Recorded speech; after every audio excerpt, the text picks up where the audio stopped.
This video has been brought to you by the generous channel members and lads over at Patreon.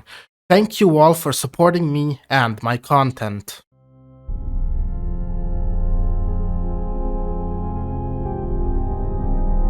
Throughout history, the world has witnessed the rise and fall of various political ideologies and systems of governance, each leaving a profound impact on societies and shaping the course of nations.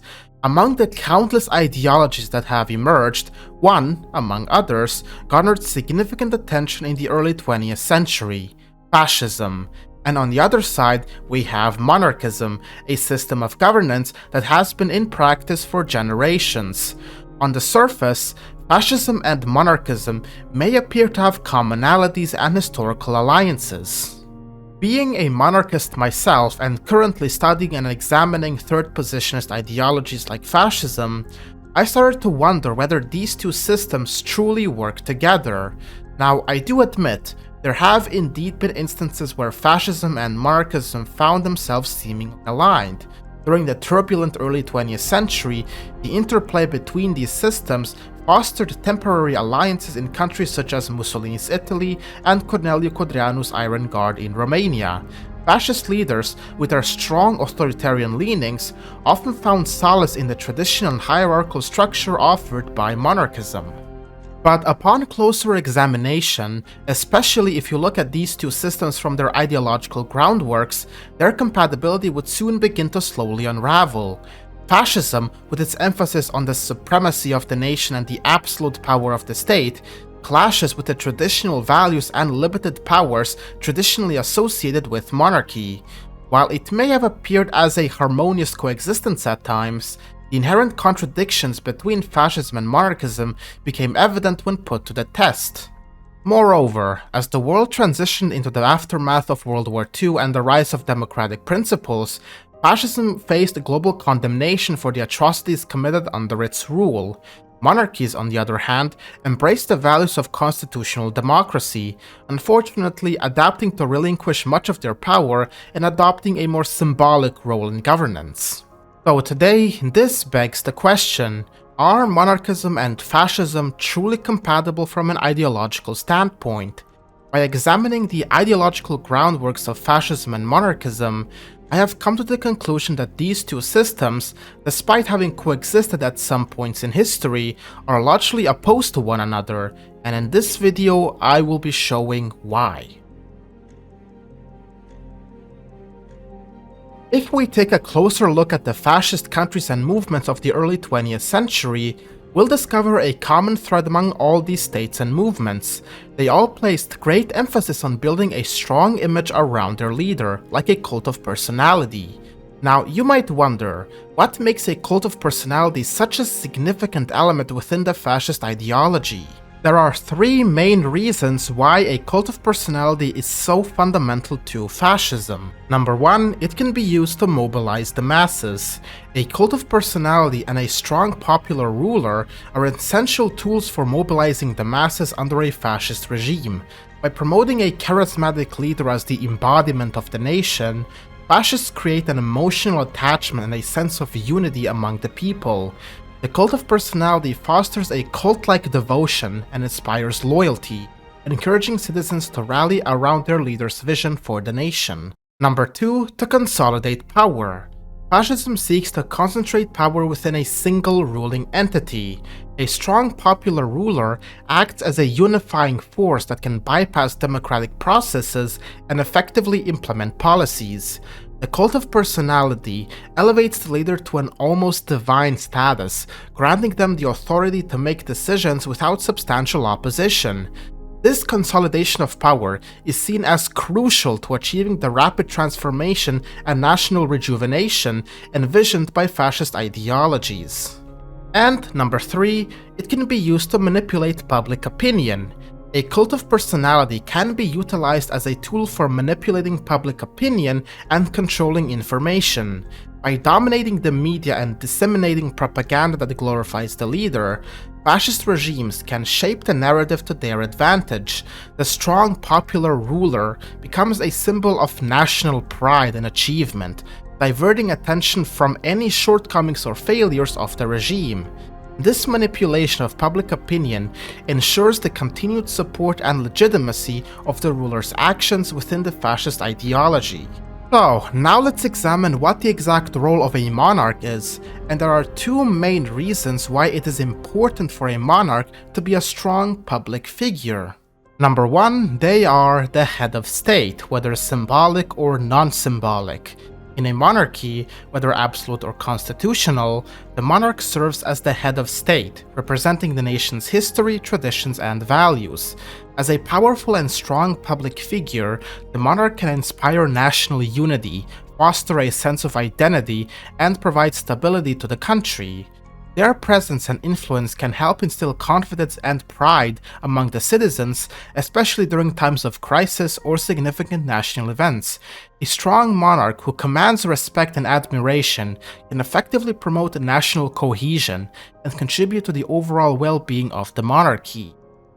That's why, during the First World War, numerous propaganda posters and pamphlets showcased the monarchs of both sides. After all, the primary duty of a monarch is to serve as a unifying figure that all citizens, regardless of their political beliefs, race, or religion, can admire and gather behind. These representations aim to foster a sense of unity and loyalty among the diverse population. It was a way to strengthen the bond among the people, transcending their differences and encouraging them to stand together. And number two, the monarch also serves a strong diplomatic role. The monarch often plays a crucial role in diplomacy. Their power and influence can be utilized to strengthen international relations, foster goodwill, and promote the country's interests on the global stage. A powerful and strong public figure can represent the nation during state visits, official ceremonies, and international summits, projecting an image of authority and gravitas. The monarch's involvement in diplomacy can enhance the nation's reputation, attract foreign investments, and open doors for economic and cultural exchanges. They can act as a unifying figurehead who transcends political divisions and represents the nation's collective interests. One could argue that the monarch also possesses a certain level of cult of personality, although it is considerably milder compared to the extreme manifestations seen in fascism, particularly within the context of a constitutional monarchy. Now, taking into account the points I've discussed thus far, we come across our initial problem when it comes to the relationship between fascism and monarchism. Both systems rely on the presence of a formidable public figure, particularly in the case of fascism, where it takes a step further by consolidating political and public power within the hands of the party. Let's imagine a scenario where you, as the leader of a fascist monarchist nation, have successfully established a robust cult of personality around yourself, aiming to amass greater political power and solidify your rule. However, you now face a rival in the form of the monarch, who also serves as a prominent public figure. This inevitably leads to a delicate balance of power, since the citizens, while compelled to pledge their allegiance to the fascist party, are also obligated to pledge their loyalty to the monarch. This will always end up to be a sort of road bump or even a roadblock for the fascists, as it prevents them from fully solidifying their political power.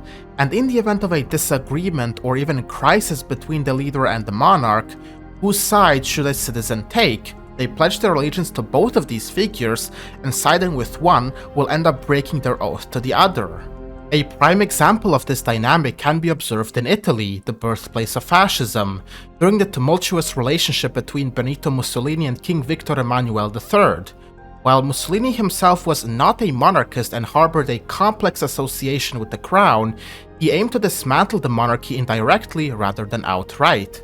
At that time, the monarchy enjoyed significant popularity among Italians, and any direct attempt to abolish it would likely have sparked a civil war. Hence, Mussolini pursued a strategy of influencing the youth, raising them in the ways of fascism, with the hope that they would eventually lead the charge in a smoother transition away from the monarchy. A similar narrative can be observed regarding Victor Emmanuel as well. Despite holding the complete authority and power to dismiss Mussolini at any given moment, he faced a similar dilemma. The fascists, too, enjoyed considerable popularity, and removing Mussolini abruptly would likely have sparked another round of civil war. Thus, Victor Emmanuel chose to wait until 1943 before finally taking the step to dismiss him. This dynamic invariably leads to a delicate balance of power, akin to a grand chess game played between the fascist leader and the monarch. Neither can make swift and decisive moves against the other without facing significant consequences. Therefore, they must both adopt a strategic and patient approach, endeavoring to garner support from the people and interest groups to sway the tide in their favor. It becomes a battle of long-term influence and persuasion as they vie for loyalty and sway the balance of power in their direction. Undoubtedly, this presents a challenge not only for the monarch but also for the fascist leader and the party, as I previously highlighted. They face the pressing need to swiftly and smoothly eliminate any figure that could potentially pose a threat to their control over the nation. However, dealing with a monarch adds complexity to this task. The intricate nature of their relationship means that the situation is not as straightforward as desired. Additionally, the uncertainty of when the balance of power might shift in favor of one or the other further complicates the matter, making strategic maneuvering and careful calculations crucial for both sides. Now, let's consider a scenario in which the fascist leader emerges victorious in this quote-unquote great game and successfully diminishes the influence of the monarch, ultimately stripping them of political power and outshining them as the public figure. However, this outcome presents yet another quandary: the very purpose of maintaining a monarchy. If you strip a monarch of all their political power and if you also downgrade their role as a popular figurehead to the point of irrelevance, then what's the use of having a monarchy in the first place? It becomes crystal clear that the logical step forward would be to eliminate it altogether, because honestly, a monarchy without a purpose is nothing but a fancy residence where they idly pass the hours without contributing anything meaningful to society. King Michael I of Romania found himself in this exact situation with Ion Antonescu and the Iron Guard. Antonescu had full control of every political aspect of Romania, while Michael was supposed to be a sort of puppet monarch. But then suddenly, Michael was able to launch a coup and successfully depose Ion Antonescu and the Iron Guard in 1944, despite his status in political affairs. If we can learn anything from King Michael's coup, is that even if the fascists win this great game against the monarch, still choosing to keep them around comes with the danger of them suddenly overthrowing the fascist government when the time is right with their remaining political ties. Just because you have won the game doesn't mean you will win the war. No matter how you see it, a monarchy will always be a roadblock and obstacle for the fascist party from fully consolidating their power and also still posing a serious political threat, even if their role as a figurehead is dwindling. If you ask me, for a fascist there is virtually no good reason to want to keep the monarchy in the long run, as it can only pose a danger. All these points I previously mentioned apply mainly in cases where the monarch is either opposed or indifferent to the fascist regime. But what if the monarch themselves believes in the fascist ideology? This means that Monarcho-Fascism can work well if the monarch and the leader always cooperate, right? Well, not exactly. There are still a few flaws with this. I certainly do not deny that monarchs can believe in fascism. However, if we look at the early 20th century, we will see that the vast majority of monarchs were not particularly fond of fascism, and those that did mingle with the ideology mainly did it with ulterior motives, not because they necessarily believed in it. That being said, trying to find a member of the royal family, especially the current monarch or successors to the throne who have fascist sympathies, is definitely not going to be an easy task, probably even an impossible one, because the chances of that even happening are extremely small. But let's say for the sake of argument that the monarch is also a fascist and agrees to collaborate with the leader. However, what if the king does not follow the fascist ideology of the leader? What if the leader believes in, let's say, legionarism, while the monarch believes in phalangism? they are definitely gonna come to several disagreements on how the country should be run. And even if they do believe in the same fascist ideology, the possibility of disagreement on a certain issue is still very much possible. But again, let's say for the sake of argument that the monarch has the very same views and vision as the leader. This once more leads to another present issue: the succession and the monarch's kids. As we know, the succession of a monarchy is hereditary. The monarch's eldest son or daughter will be designated as the heir and rule over the nation after the death of their parents. And the issue with this is, how do we know that the heir will also fervently believe in fascism? You could educate them in the fascist way, but that still does not guarantee that they will genuinely believe in fascism from the heart when they are older. So, when the monarch dies and the heir takes over, if the heir is not as fond of fascism, indifferent or opposed to it, then we are already back to square one. Just because dear old daddy was a fascist fanatic, it does not guarantee that his kid will follow in his footsteps as well, and now the fascist leader has to deal with the new monarch. In the end, I would not say that monarchism and fascism make for compatible roommates. Even if it appears so on the surface, it can only work if the monarch also believes in fascism and is just as big of a fanatic as the leader, which is again extremely rare, perhaps even impossible. This entire partnership depends on the monarch, and while I do not deny that in the short run it may work out, in the long run, this cooperation will undoubtedly fall apart sooner or later. Which is why I believe fascism is in its purest form when their ideology revolves around republicanism, because keeping the royal family around in any case will lead to drawbacks that far outweigh the benefits. If there is no royal family in the first place, all those issues I previously mentioned would not exist at all, and the transition towards fascism and solidifying their rule will be much more simple and smooth for fascists.